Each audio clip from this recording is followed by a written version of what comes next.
Hey everyone, Matt Felici here, also known as Mad Matro from the Monster Lab card game.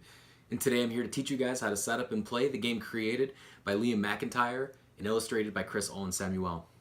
In Monster Lab, we all play as scientists trying to build monsters and conduct research to be the first player to 5 monster samples, or be the last lab standing after all the dust has settled, after all the battles and monster hunters and miss cards. But that seems like a lot. So let's not waste any more time and get right to the table. Okay, to set up a monster lab, you're going to start by creating some decks in the middle of the table. You're going to separate and shuffle the graveyard deck, the lab deck, your attack and defense decks, and then set the monster samples aside. Each player is going to get and start with 4 lab defenses. So we're going to take 4 of these, and I'm going to set them over in my play area. And these 4 are consider my health. If I lose these, I'm going to basically die, and the other player will win. You can only ever have a max of 5, but everyone starts out with 4. You can put the dice aside someplace easy to get, and then what you're going to do is on the graveyard, you're going to draw 3 cards and create a graveyard discard pile. Now, there's always going to be 3 cards in the discard pile. That's going to stay there all game long. You're going to be able to draw from this, but we'll get to that a little later in the video. Now this is also the time when you can draw your Mad Scientist cards. So there's a bunch of different Mad Scientists in the game. What these do is they provide for special abilities. This is one of my personal favorites here, Mad Metro. But we don't recommend you play them on your first game. After you've played a game or 2 and you get familiar with the rules, these will add additional moves for each character. So you guys can randomly select one or pick one that you like and add that as well. Okay, so now for the next part is you're going to draw 2 graveyard cards and 2 lab cards for each player. This is going to be your starting hand. So you can take a look at these cards, but keep them secret to yourself because these cards are going to have special abilities that you're going to be able to do. They are also going to be your monster parts where you're going to actually start building monsters. But now, in case you draw a Monster Hunter card, Monster Hunters come from the graveyard deck. Monster Hunter cards look just like this. You don't start with a Monster Hunter card, so shuffle that back in the deck and draw another graveyard card. So before you get started, the very first thing that you do on every turn is draw 1 graveyard card.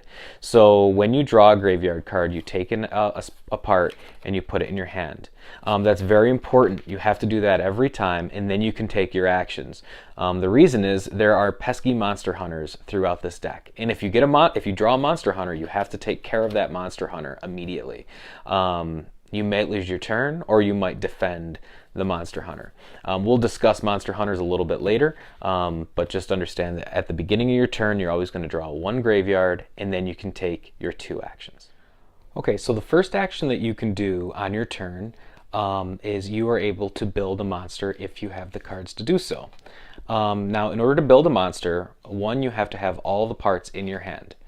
If you have all the parts in your hand, then you successfully can build a monster. Now, on your turn, you get 2 actions, so you can build twice if you happen to have the parts to build 2 full monsters, but I'm going to show you how to build a monster right now. All you do is you need a top, a middle, and a bottom. And then on top of that, you have to make sure that the size matches. Now the size is this circle right here. So you got yellow and red. That has to match. So you can have a little legs and a big head just so long as this body matches the top and the bottom. Now like over here, for instance, I have a pair of legs and a body that matches, but my head does not. So I would not be able to play this monster with this. So none of this goes down. It's either all or nothing on the monsters. You either build the whole thing or you don't build any of it at all. And again, you can only have 3 monsters built at a time in your lab. So right now we happen to build a bloodthirsty minotaur that controls the elements and has really tiny legs. So that is our minotaur. I like him very much. He is my buddy. And then you could move on to another action. Like I said, if you can build another monster, go ahead. If not, you can move on to one of the other actions. But that is the build action. Okay, so next up is you can resupply. If you want to resupply in your turn, what you may do is take either a lab card or take one of the top 3 cards in the graveyard discard pile. So there's always going to be 3 cards here. Like I said, you can take 3, look at them, put one in your hand. So say you need another pair of legs, you can take this pair of legs and add it to your hand. Or you can take a lab card. These will help you out. You can equip them to your monsters. You can play them. They will be very specific on there. You can add that to your cards, so they can help you that way. Now, resupplying you can do twice. So you can take 2 lab cards. You could take 2 monster parts if you'd like. Just make sure there's always 3 cards here. So for instance, right now there's only 2. So you would take another spare part and put it right here, so that there's always 3. So if I decide to take this head, you would take another one and put it here. So then that keeps 3 cards there. Now if there's more than 3, then you don't have to keep resupplying from the graveyard deck. And that is the resupply. Okay, another action that you can do on your turn is reinforce. Say for instance, if you are down to say 3 lab defense or less, let's say you only have 2 left, you've been getting beat up pretty bad, you're close to game over, you can on your turn for 1 action discard your monster that you had built and saved up, put it in the graveyard discard pile to gain a lab defense. So that'll bring your lab defenses up to 3, and that is how to reinforce. Okay, so another action you can do on your turn is start a research project.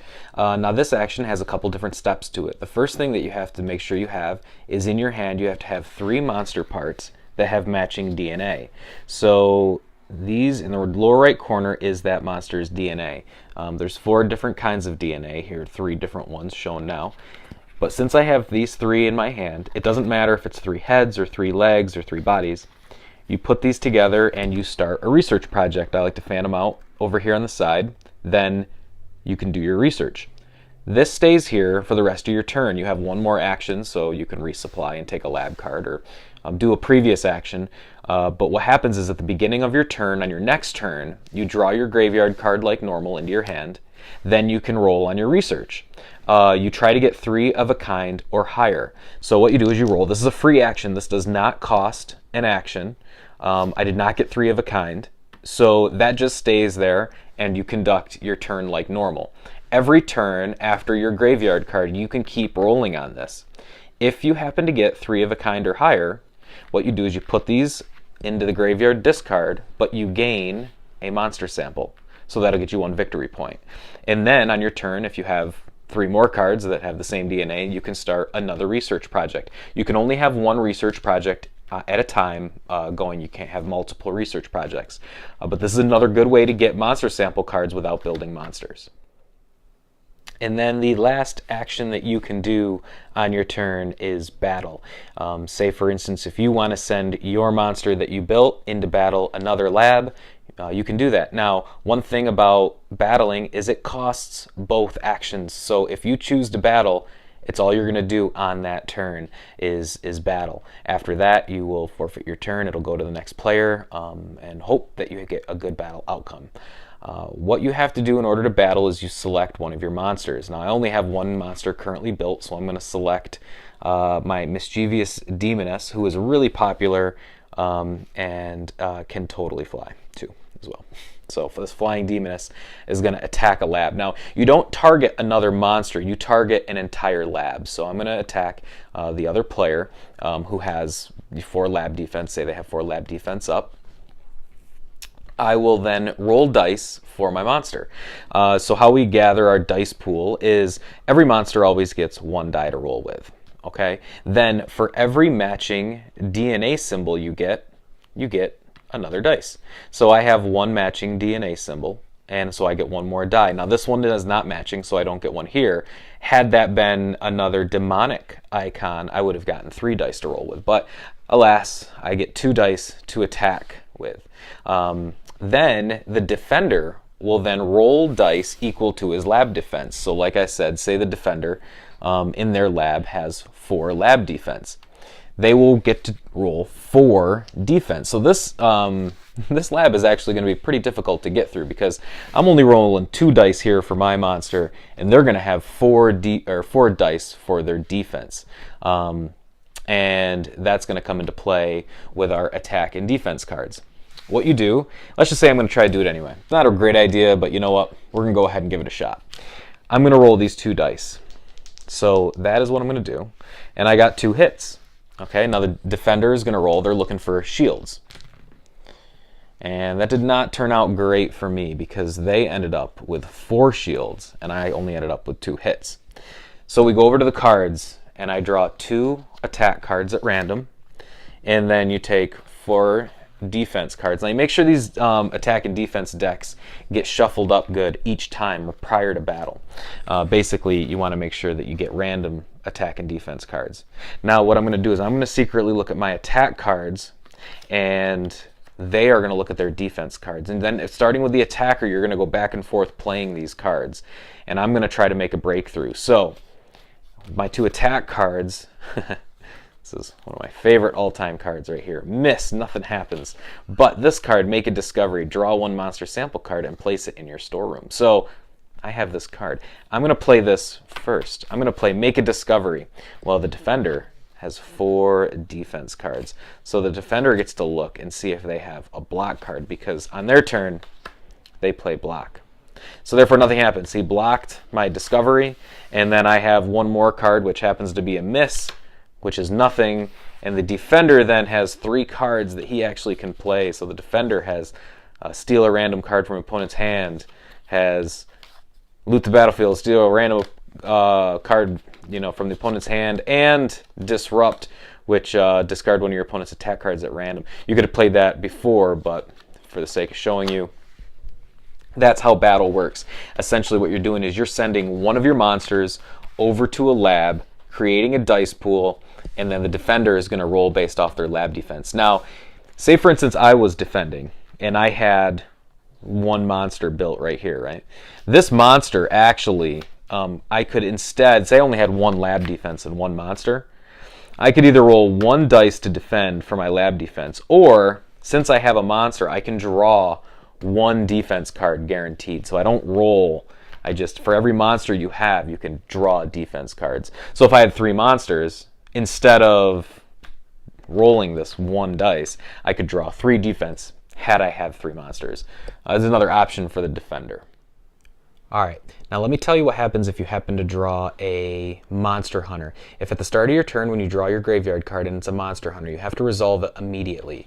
And how you do that is you roll 1 of the die, and if it happens to be a shield, you block the monster hunter and your turn continues like normal. Now, monster hunters always get shuffled back into the graveyard deck, so you'll cut the deck, put the monster hunter back in there, and continue your turn. However, if you do not, if you get one of these targets, then the monster hunter actually hits you, and you have to get rid of a lab defense or 1 of your fully built monsters. In either case, no matter what you decide to give up, you will lose your turn, and you will have to wait until the next round to draw another graveyard card and hope it's not another monster hunter.